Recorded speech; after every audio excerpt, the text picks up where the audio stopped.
in a sea of the dying and shameless, a sea of the aimless. I don't wanna be one of the nameless. I'ma wake up with the mindset that one day I'm gonna make it, and I don't think I'll be fine if I don't break my limitations. Don't try to stop me, I exist to write my own story. I'll make a decision if I want some peace or if I want the glory, yeah. Don't want a life that is complacent or possibly boring, just want a life that is worth every day exploring, My whole life I just wanted someone who would notice me. My whole life I just wanted to be somebody to be. Yeah, I just wanna be great. Yeah, I just wanna be great. Hello and welcome to another episode of the Jam Session Goes Underground. I have a real treat for you all today. I have two members from a heavy metal band. Let me slow down and try to word that correctly. Two members from the heavy metal band Jim Harrelson, and I am excited to have them here. I'm very thankful that they're here, and it's a little bit different than, the bands and music that I normally interview, but I love heavy metal music, and I am not prejudiced against any genres of music. I love them all. So without further ado, may I introduce my guests on today's show, Bonzo Ravinga and his drummer, Greg. Hey everybody, how's it going? Hello. Good. How are you all doing? We're good. That intro was dope. That was dope, by the way. We was over here jamming that. Thank you. I just that's a new intro that I worked on, special for this show. So I'm glad y'all like it. Yeah, it's good. So you're part of a heavy metal band, and like I said in the intro, I absolutely love heavy metal. That's what I love. That's what I go for. I'm a jazz guitarist, but I started off as a rock guitarist. So when did you all get started in the industry? Well, I mean, for myself, I got started around the age of 17 in a band in the Cincinnati area. We were local for a few years. We cut an album that was back before streaming and YouTube and all that good stuff. So we, pressed a couple thousand copies and pushed them at all the shows, on the street, and everything like that. So since then, I've just been involved in a lot of different projects here and there, working with different artists, mainly online. Once file sharing became a big thing, started getting into that a lot. And then, I guess it was about 2018 when I hooked up with Glenn, our singer, for the Jim Harrelson, and kind of took this thing off from there. It was supposed to be just for fun. But it ended up becoming something bigger than the components themselves. Greg's probably got a lot more than I do on that. Oh, like I got started. My grandfather taught music, and he was a jazz musician, and my father, he was a musician. He played for rock and roll, and in our family, it wasn't even, you didn't have a choice if you were going to play music or not. The only choice you had was what instrument are you going to play. And what we do as children is we rebel against our parents. You're like, oh, he plays guitar, or grandpa plays brass. Well, I'm going to play drums. And before you know it, you have like a family band. It doesn't work out, the rebellion, But hey, I played in a variety of bands too. Early 2000s, a band called Strand, and there been Stonecutters, and here and there. And I'm sitting in this abandoned warehouse with a bass player, Trey, showing him a picture of this cocktail drum kit I had. And I just seen a light bulb go off. He's like, hey, you got to play with this band I'm in, and here we are. That's awesome. Yeah, that's how a lot of bands start out. You play whatever instrument, and then sometimes you end up in your family band or whatever. Like, I never got to be in a rock band. I wish I could have, but when I started out in a jazz ensemble, like big band, Nice. I think it's awesome to be in a rock band, though. So When when did Jim Harrelson get together? When did you all get together as a band? Yeah, so interesting enough, about 2018, like I said, Glenn, our singer, I was just kind of messing around with the guitar one day, and because he knew I played guitar when everybody never actually heard me, and I was playing. I look up at him, and he's just got this astonished look on his face. He said, "You can't keep this to yourself. We gotta make a band." I was like, "Man, I'm at the time. I was like, man, I'm like 36 years old. I don't really know if that's something I feel like doing anymore." But his excitement got me excited, and so I guess it was probably a few weeks after that, he had told me that he ran into a guy, Trey, who is our bass player. Trey's a cool dude. He he toured with and sang for Reagan Youth for several years internationally, and that dude's got probably crazier stories than me and Greg could even make up. Yeah, he never played bass before. Yeah, so he's always been a drummer or a front man. Oh. That he told Glenn, "All right, give me 3 days to buy a bass and give me 4 days to practice." And I think it was like 5 days later, he showed up at our first practice in my basement with a bass ready to go, and it was pretty crazy. That was with a different drummer. We had some bad luck with drummers for a while. I think we went through about 5 of them. Some of them, just kind of fell off the face of the earth for a while. One of them passed away, unfortunately. Yeah, it was good. We weren't sure. We were getting a little disheartened. Yeah. And then that's when Trey told us about Greg. And Greg showed up at that first practice, and this was probably early spring of 2019, if I had to guess, maybe early summer. And Greg showed up and got on the drums, and it just instantly we clicked. And that chemistry was pretty much there from the get-go. And I think we knew we had something special. And that's really when we got started doing this a little more seriously, other than just doing it for fun, as a bunch of old hardcore dudes. That's awesome. That is so awesome. Yeah, I can understand that. Like, I've been doing this, hosting shows for a while, and I used to be a radio DJ, and my radio show was actually called The Jam Session. So we revamped it and called it The Jam Session Goes Underground. And that's where that comes from. So, I wanted this show to be all about showing people different genres of music and getting people's music out there so that people can experience it, and they may have not heard of some of the bands that I've had on here, and I just want to get, the music out to the people. Yeah, I can speak for everybody. We all appreciate that a lot. When was like what venue did you all first play at, and what was that experience like? The Warehouse. Yeah, was it? Yeah, the Warehouse. We get into that? Yeah, go ahead. Yeah. All right. Can I say the whole thing? Yeah, you can speak for us. Sure. All right. Well, okay. So he was we were all part of this like DCR. They put on events, to show people like sober fun and things like that. And I ended up becoming a part of that. And it was during COVID. There was no venues going on. So this is a really gigantic warehouse, and it was it Halloween or what was it? Yeah, it was Halloween. There was a Halloween event, and that's what we played. Yeah, it's pretty crazy. Yeah, there's just this what just seemed like an abandoned warehouse. People couldn't really gather anywhere safely, and this place had enough space, for people to maintain social distancing and all that stuff. So they ended up having the event there. They asked us if we would play at it. We were like, well, yeah, of course. And went in there and rented all the equipment. We set up our own lights. We just basically set up raw, just like we would have at a practice with the amps and stuff. No PA other than for the vocals.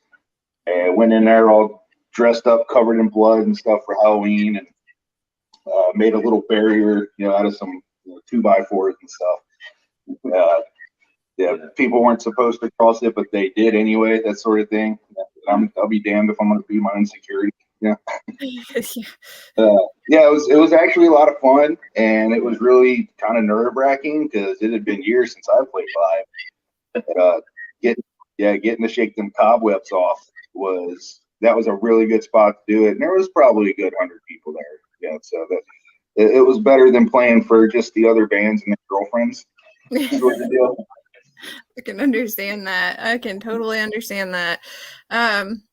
Yeah, we have somebody in the audience that says you guys have come a long way since that warehouse show.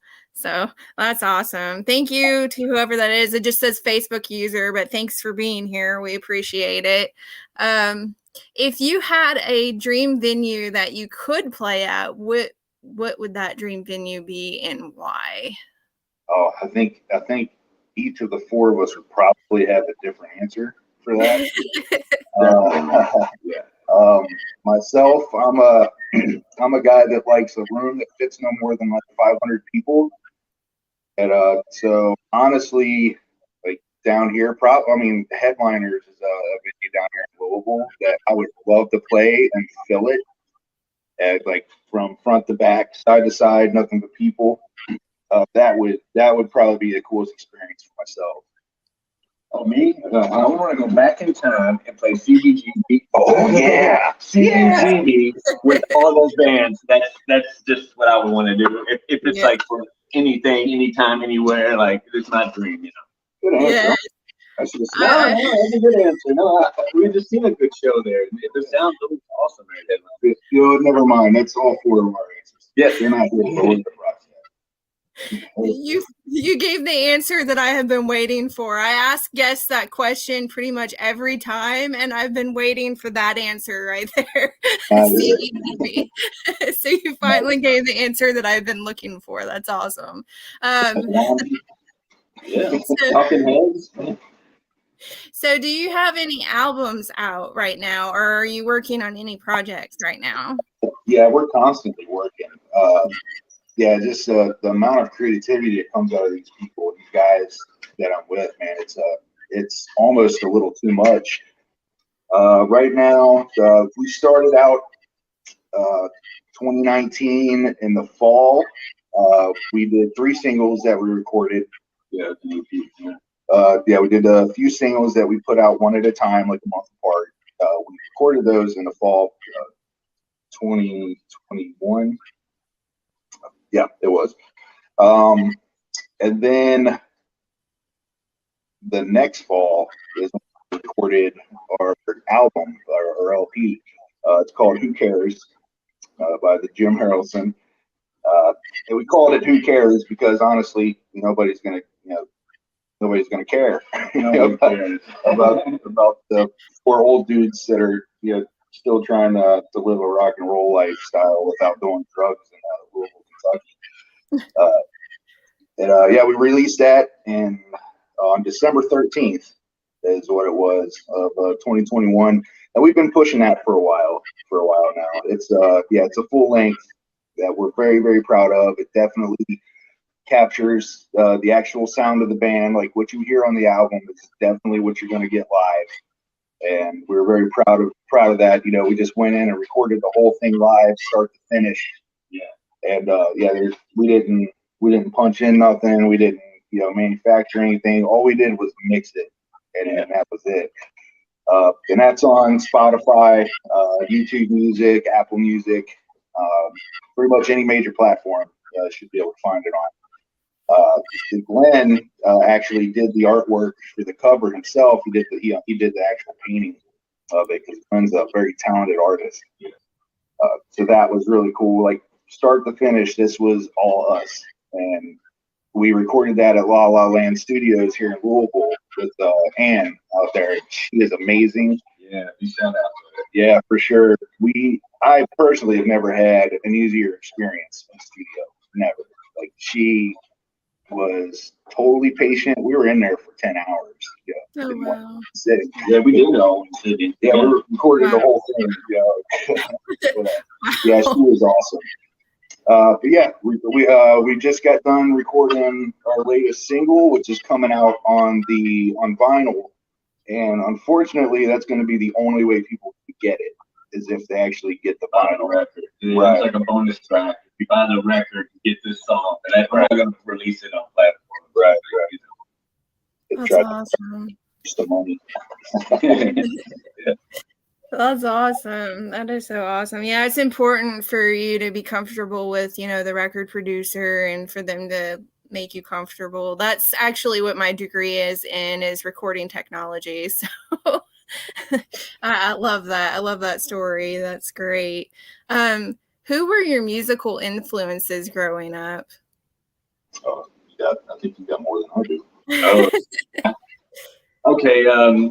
As far as drummers, I would say Stuart Copeland from The Police, and of course John Bonham, Led Zeppelin, and like Elvin Jones, the John Coltrane Quartet. I love Elvin Jones. I think he influenced a lot of rock, those triplets and things he were doing. You really see that effect go over into rock and roll and different things. I have a lot of influence because I listen to just a variety of music. Awesome.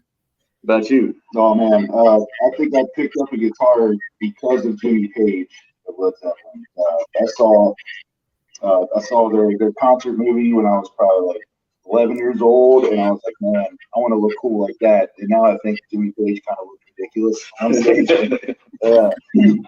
That's totally the reason why. But everything, I listen to a lot of bluegrass. Dave Rollins is a fantastic guitar player and singer, and I love to listen to Dallas Green, City in Color, especially just on, there's a level of that kind of stuff that he kind of changed the way I looked at playing guitar, and I was able to bring some of those elements into the hardcore scene of what we do, and kind of gives me a leg up when I'm writing music for sure. Definitely all the hardcore stuff for me. My era of listening to heavy music ranges everywhere from like Megadeth all the way up to like the obscure heavier bands from like the early 2000s, mid 2000s, like Norma Jean, the Chariot, the Pled. He is Legend. It's one of my absolute favorites. I love Brand New. Devil and God, Raging Inside Me is one of my favorite albums of all time. Really just, way too much. I could probably fill an entire hour talking about this, but I'll cut it off there. That's cool. Well, who would you say like that, the influence that your band is fashioned after? Like, who do people say that you all sound like? They can't. That's great. Yeah, we've heard Black Flag, we've heard the Mentors.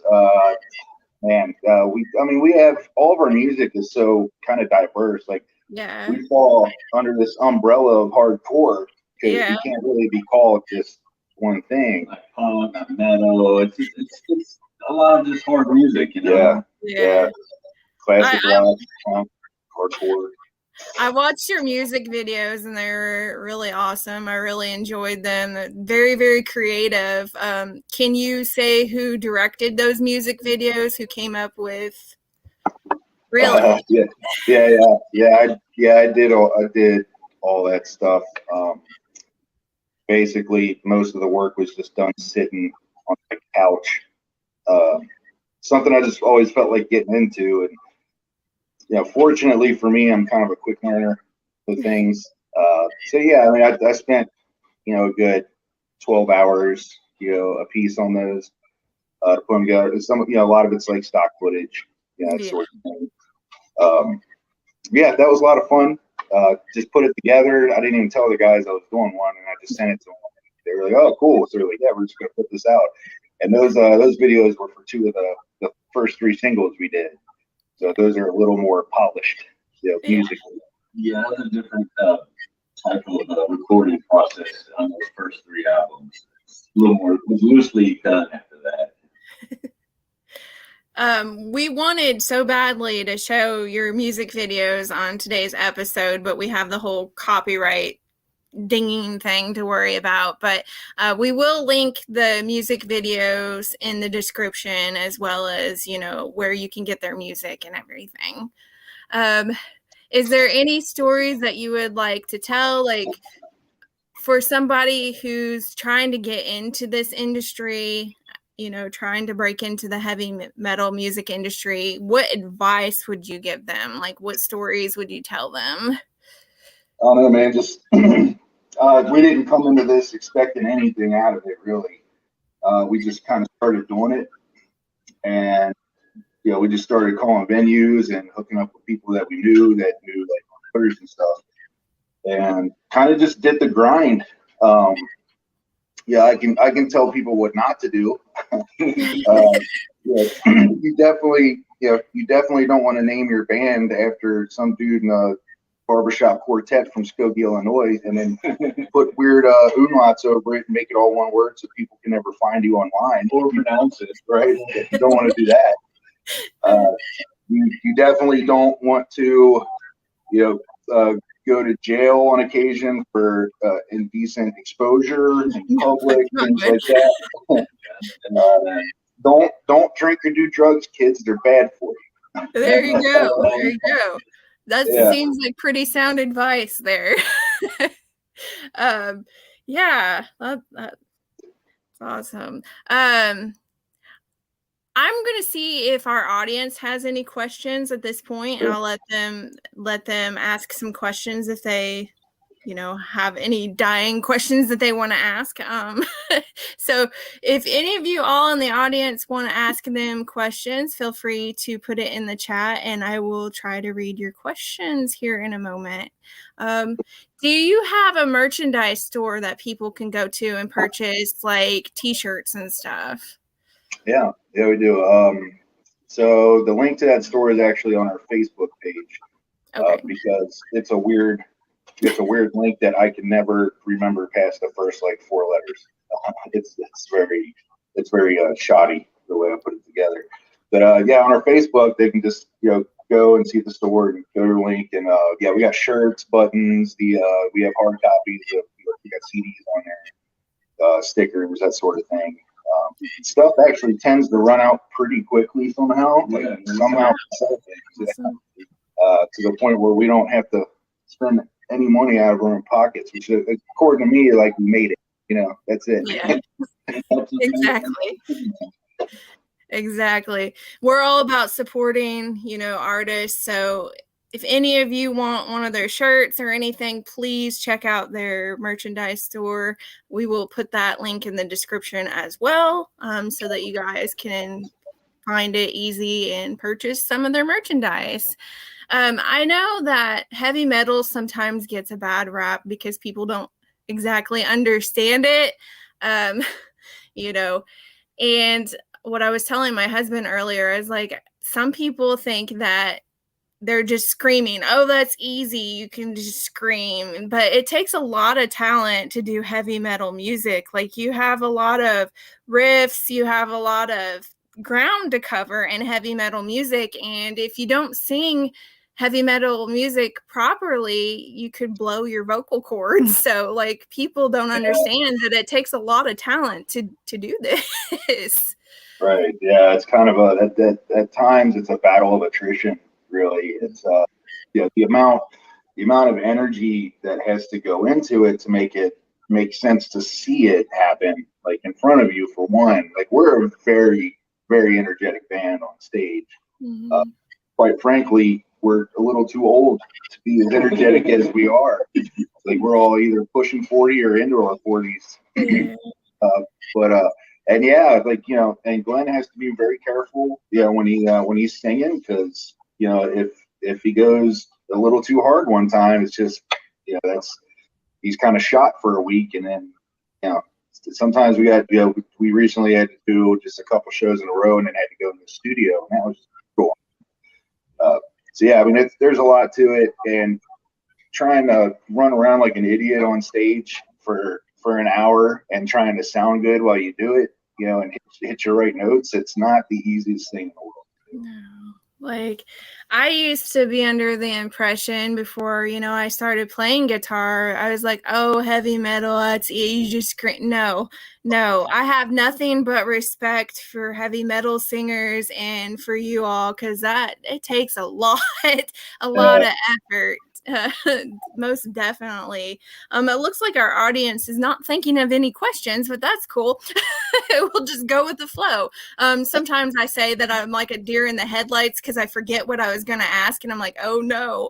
We can always rely upon our audience for questions, but that's not happening today. But that's cool.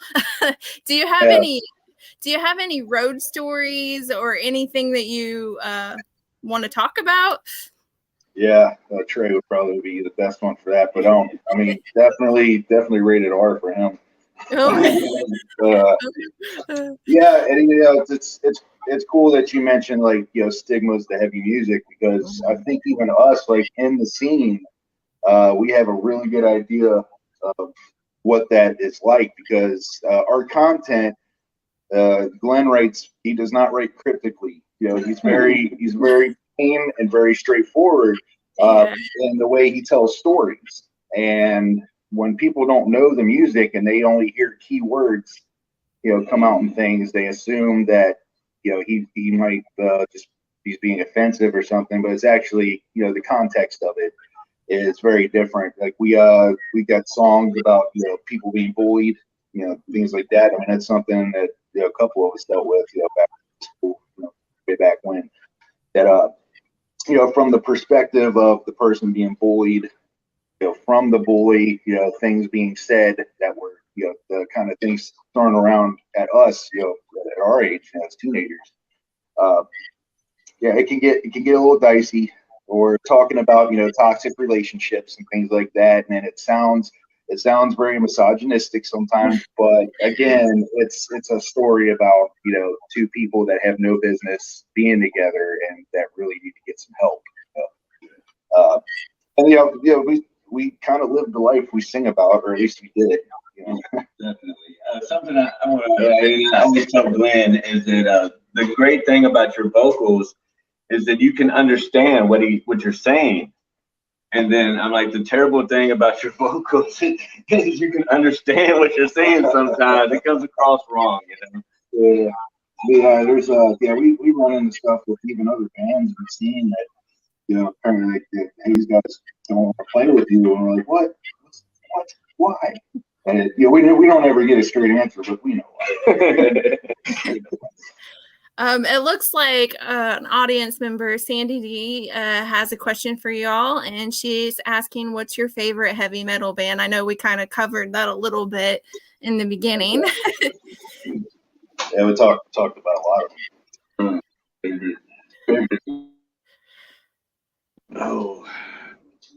Oh gosh, that's hard. I like the Misfits a lot. I'm a big Misfits fan, of course. Gosh, what about you? Man, I think just all around, it's probably Every Time I Die. Yeah, and also, yeah. Rest in peace. They just broke up after making the best album they've ever made. Yeah, for sure. Every Time I Die. Keith Buckley is an amazing vocalist. That whole band is just awesome. It looks like another audience member is asking, what are some song titles and what was the influence behind them? Yeah. Most of our song titles have nothing to do with the music.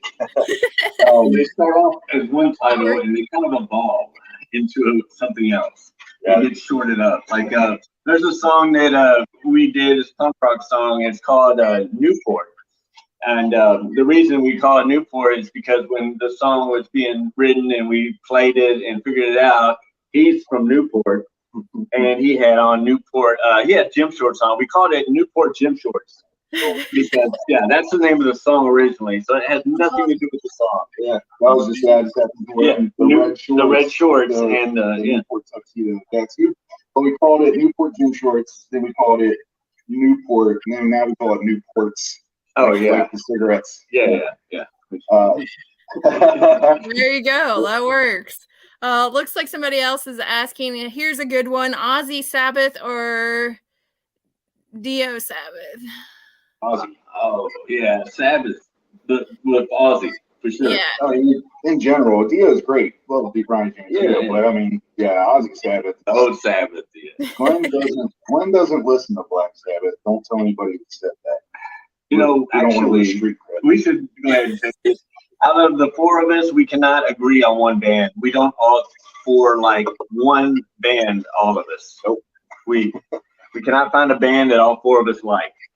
That's the beauty of it. You have different bands that you like. That's awesome. Yeah, that's cool. I was gonna actually talk about Ozzy. You were talking about, some of you are like almost in your 40s and stuff, and I was like gonna say, look at Ozzy Osbourne. he's still going at it, and he's the age that he is. That's pretty cool. Yeah, at this point, I mean, I'm just convinced that he's got life support tucked under a shirt, walking around with. Him and Ringo Starr, they'll live forever. I think so. I think he's immune to death at this point, hopefully. Yeah, I'd say Ozzy Osbourne is, among one of my favorites. I like them. And then my husband had mentioned earlier, my dad had actually mentioned earlier, my dad of all people. He's a pretty cool dude. He mentioned Slipknot earlier. Wow. Yeah. Yeah, I remember when there was I actually have a story about that. I don't know if I'm gonna make anybody from my past mad. Oh no. Yeah, in northern Kentucky, it's the greater Cincinnati area is where I'm from originally, where I came out. I've been in Louisville for about 17 years now. And but up there, Fort Thomas, Newport, right across the water from Cincy, there was a band called V-Mob.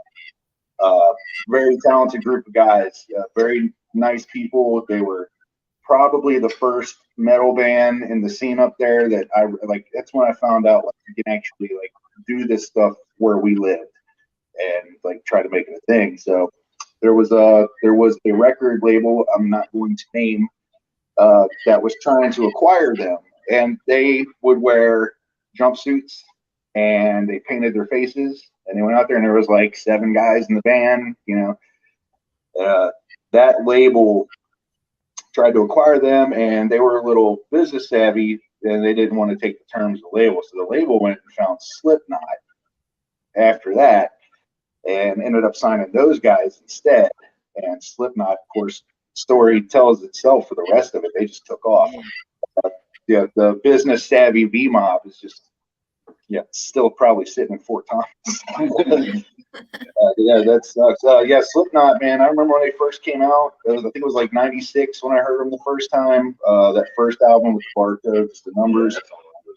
Yeah, same. That was really, at the time, really innovative. It was super heavy. It wasn't like the new metal stuff that was out at the time, which I like that stuff as well. But Slipknot was just kind of in a league of their own at first. They're definitely innovative. That first album was amazing. I still jam it every once in a while. It looks like Sandy has the question of have you guys ever played in San Diego? No. Trey might have at some point. But no, we haven't. We haven't made it out west yet. No, we would like to. Yeah. Hopefully I'll make it back home.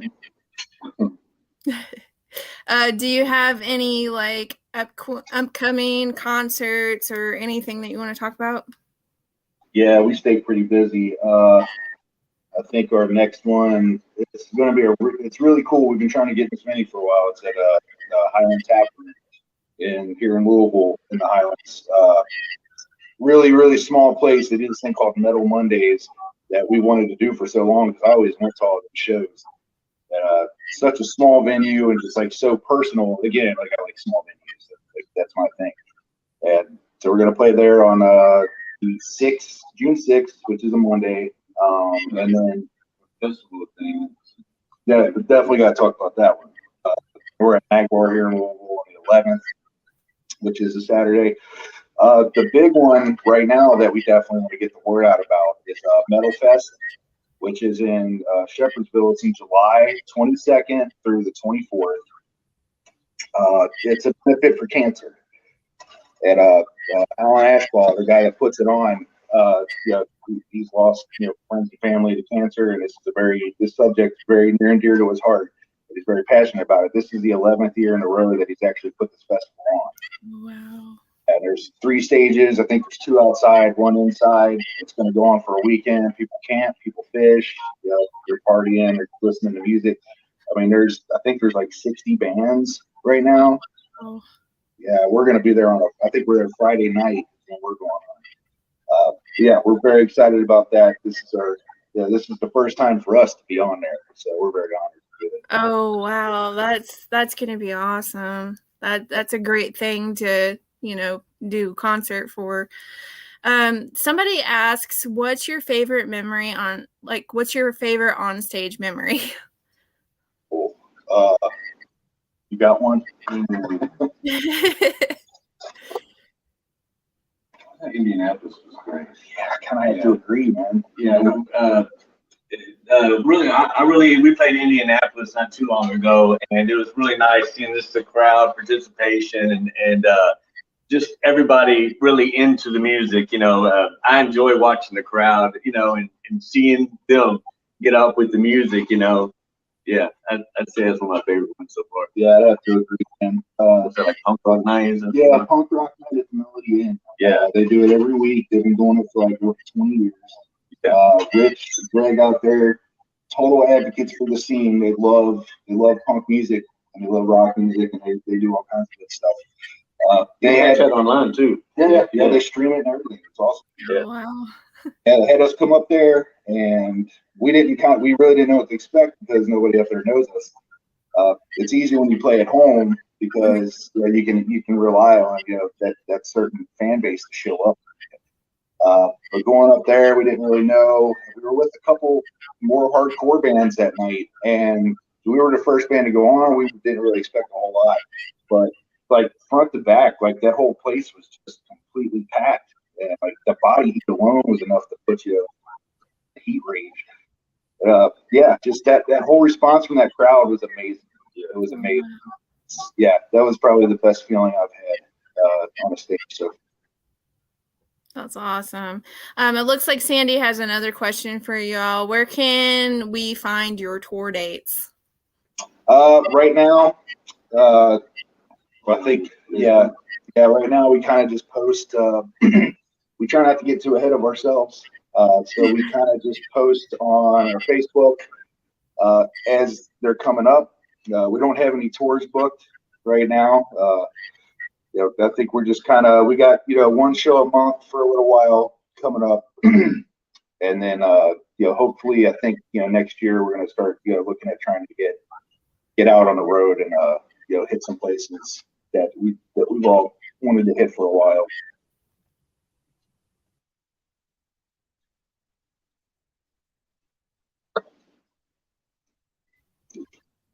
Okay.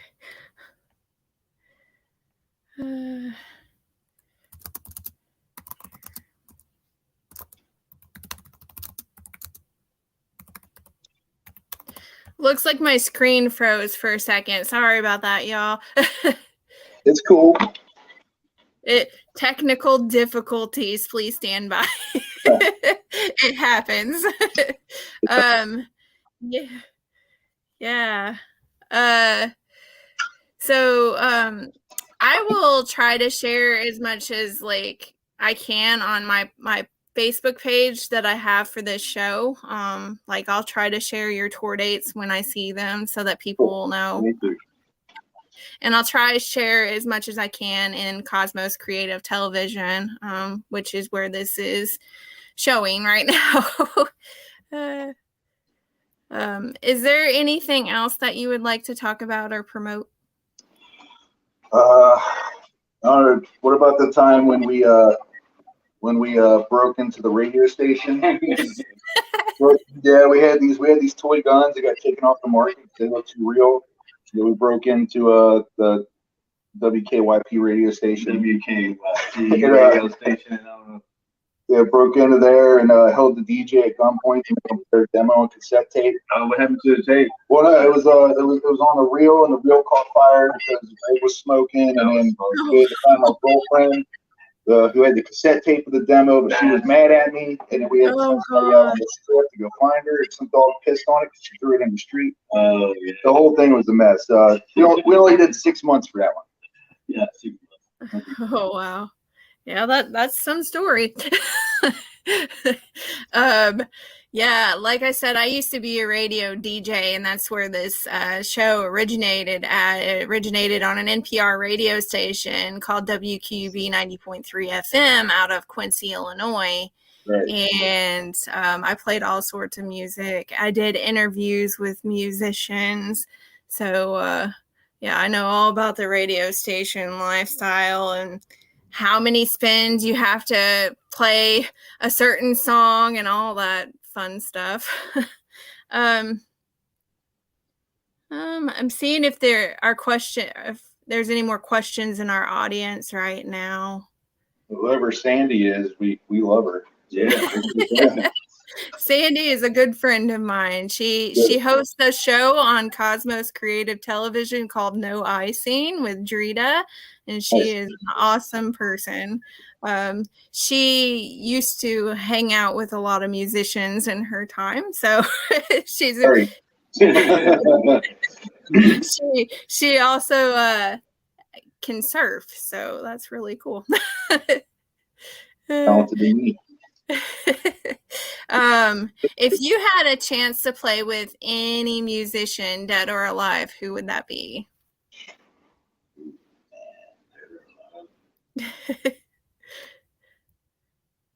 Man, that's a good one. I think I would love to be able to sit down and do some sort of acoustic set with Skylar Kroom, the singer from He Is Legend.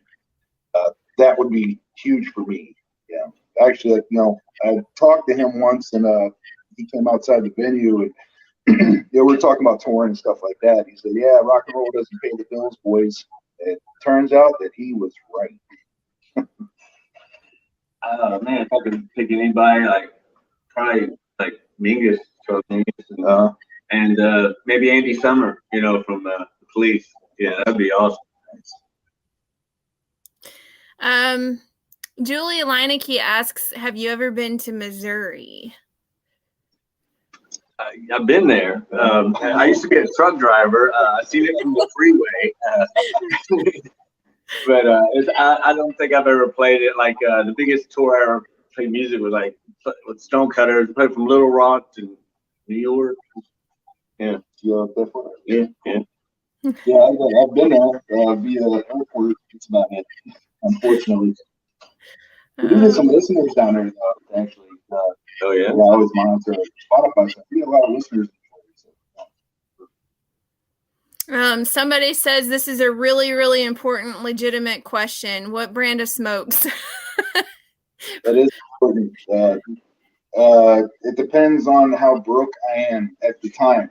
Right now, it's Lucky Strikes. Yeah, I'm smoking Newport Reds. Yes. Well, there you go. There you go.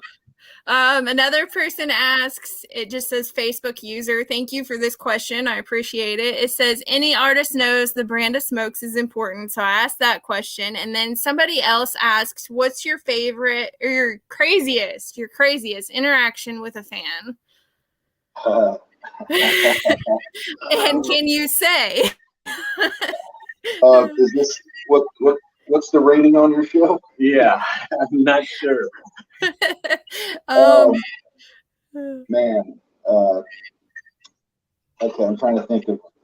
Well, listen, what about the mag bar? There's a guy that came out with a mask and this zipper, and he just stood there. He didn't talk to no one and just stared at us and didn't move or anything during the entire set. And then it was all over. He brought beers for us, sit him on the stage, and then moved back like he was, I don't know, maybe like a serial killer. That was nuts. I mean, the scene with the gimp. You know, he's the leather guy. He had total leather on. Yeah. Oh gosh. He was being real creepy by himself, standing in the back. And before we even went on, I saw him come in. I stood by the dude like waiting for him to like pull a gun or something. He didn't say nothing to no one. He just had this leather suit, leather mask, leather zipper. And he didn't move during the music, or he just stood in the middle of the audience, and then afterwards got us beers. You know, we gave away. We appreciated the sentiment, I guess. Yeah. Thanks for raising my blood pressure. That would be disturbing. I'd be scared. Sandy asks again, another good question. How do you handle women when you're in a relationship during live performances? Oh, that's easy. I've been married for 12 years. Wonderful, awesome, amazing wife Ricky, who has stuck with me for the last 17 years. And she comes out to the show. Yeah. She shows up, and and most people, women, guys, whatever. Everybody's really chill and really cool. Like there's not like when I was younger. There was a lot of promiscuity between me and whoever's on. But now everybody's really chill and really cool. Like we don't really run into the whole. Well, Glenn does. Glenn runs into a lot of women. That comes with being a front man, I guess. Yeah, it's not hard at all. It's actually everything's really chill and everybody's really cool. Yeah. It seems to be that way. Do you guys actually get stage fright? Do you get nervous before you perform? Not anymore. No. Not anymore. Definitely used to. Like I always wanted to puke before I went on stage. I can understand that. Yeah, like 15 minutes before we go on, I'm like, I don't want to do this anymore. Yeah, I have no problem at all. I'm really comfortable now, and I really enjoy it. Yeah. One of my friends gave me the best thing to calm my nerves ever. She says, if you're scared about it, if you don't know how to do it, just walk to the edge of stupid and jump right on in. And I'm like, that is like the best thing that you can say about that, because that is essentially what you're doing. For sure. Yeah, I used to get stage fright all the time, and I still get nervous. I get nervous for these interviews, and I don't know why, because like I said, I've been doing this for quite a while, and I'm just a bundle of nerves every single time. Oh yeah, I get it. Do you, and I know I asked this somewhat earlier, but do you have any advice for people that are in your age bracket who wants to go back into doing stuff like this? Do you have any advice that you would give them? I would say be consistent. Just be, and that goes for anybody getting into this. Really, it's about really just being consistent. And, there's going to be shows where, like Josh is talking, where you play in front of the other bands and their girlfriends. You know what I mean? You just got to be consistent, and push through, and. Yeah. I mean, I'd agree with that. Like, at this point in my life, like I don't have a lot of expectations. So going into it with just being realistic and just trying to have fun. And again, like Greg said, being consistent, always being out there. If you have time to put into something like this, definitely do it. Regardless of what we say, we're not too old to do this thing. And people seem to really be enjoying it, with us. So, for myself, and I'm sure I speak for everybody else, I'm really glad we did this. Yeah. It's the most important part is to enjoy what you do and have fun with it. Don't take yourself very seriously. That's what I always say about myself. Like, I haven't played guitar for probably 12 years, and I'm just now getting back into it. And I'm going to be, I'll tell my age because I really don't care. I'm going to be 42 this month. So, I'm getting back into it at this age, and now I'm bringing my daughter into it, and she absolutely loves playing music and singing. And a lot of people are surprised to hear that I sing heavy metal music. That's what I do. That's awesome. Like, I came from being a jazz musician to singing heavy metal music. I was like, well, my vocal register is so low that I have to kind of sing like Marilyn Manson and heavy metal music. And I was like, it's fun to do. I don't take myself seriously. I just have fun with it. Sandy asks another question. How do you deal with fame? Like, how do you deal with, fans? And I know you guys answered that somewhat earlier. Yeah, it's not I don't know what famous means. I don't know what that is. We have people that come out and see us, and we know a lot of them, and I don't know.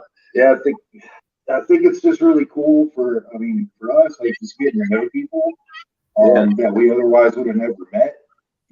But we got Harold and Angela, super fans of the local scenes wherever they go. Yeah. They drive like an hour just to come see the bands down here in Louisville or up in Indianapolis. Yeah, they're great. They're really awesome. They buy all the merch. They got their own radio show that they do Thursday nights. It's called Local Overload. Yeah, shout out. Yeah, they play nothing but local bands from different cities and stuff. Yeah. And getting to know them has been really cool. Just all kinds of people that we otherwise would have been able to meet. So I don't take people patting me on the back that I don't know very well.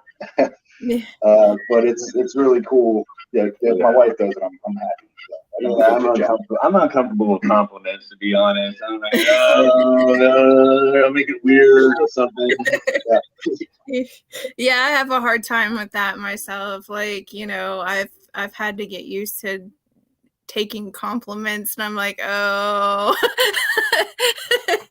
here we go. It's okay. I'm getting used to it. I'm working on it.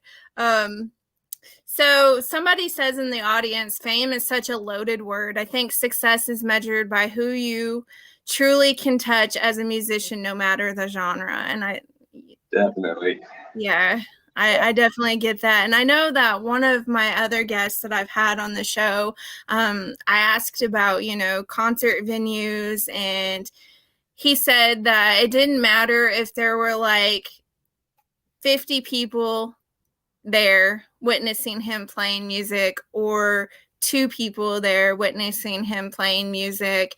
He said, if I touch their heart and they really listen to my lyrics and come up to me after I play and tell me that they appreciated my music, he said, that's what I'm doing it for. That's what it's all about. Totally. So I can understand that.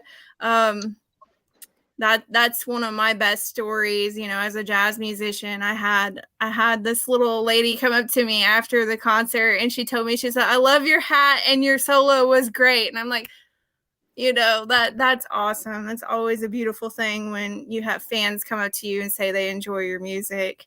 Is there anything else that you would like to talk about or, promote before we wrap up this show? We did the merch thing. We shamelessly plugged the album. All that good stuff. We talked about all the experience that we don't have. It's just, we really appreciate you having us on. Yeah, thank you very much. Sorry that Glenn and Trey couldn't be here. They're currently in Pennsylvania, off to see, a bunch of other old guys play hardcore music. Yeah, so they're having a good time. We just really appreciate being on here and appreciate everybody that took the time to watch us be stupid. I appreciate you guys being here. Thank you very much for being here. I will finish up with one last question from the audience member who has a lot of questions. Who's awesome, Sandy. She says, how did the pandemic affect your music? With us, it really didn't. It kind of put us together. I mean, really, that's really what did it. It's that abandoned warehouse, and I was sitting with Trey. I wouldn't have found these guys. You know, if it went before the pandemic, we wouldn't be a band. Yeah, that's true. Yeah, we were able to, I mean, not being around anybody other than ourselves. A lot of rehearsing. Yeah, we wrote so much music during that time that we were able to just put out, like, after everything kind of settled. So yeah, it was definitely, I mean, it was silver lining for sure in there for all that. Yeah, that's how I got this show, is through the pandemic. You know, I would go to people's live streams and I got connected with the right people. So, you know, the pandemic kind of did me good, I guess.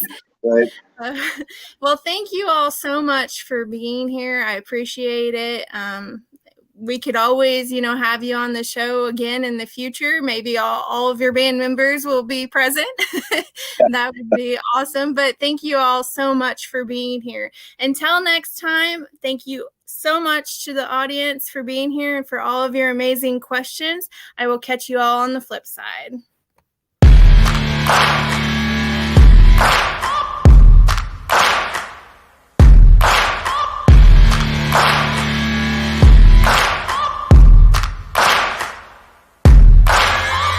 Searching for greatness in a sea of the dying and shameless, a sea of the aimless. I don't wanna be one of the nameless. I'ma wake up with the mindset that one day I'm gonna make it, and I don't think I'll be fine if I don't break my limitations. Don't try to stop me, I exist to write my own story. I'll make a decision if I want some peace or if I want the glory. Yeah, don't want a life that is complacent or possibly boring. I just want a life that is worth every day exploring. My whole life I just wanted someone who would notice me. My whole life I just wanted to be somebody to be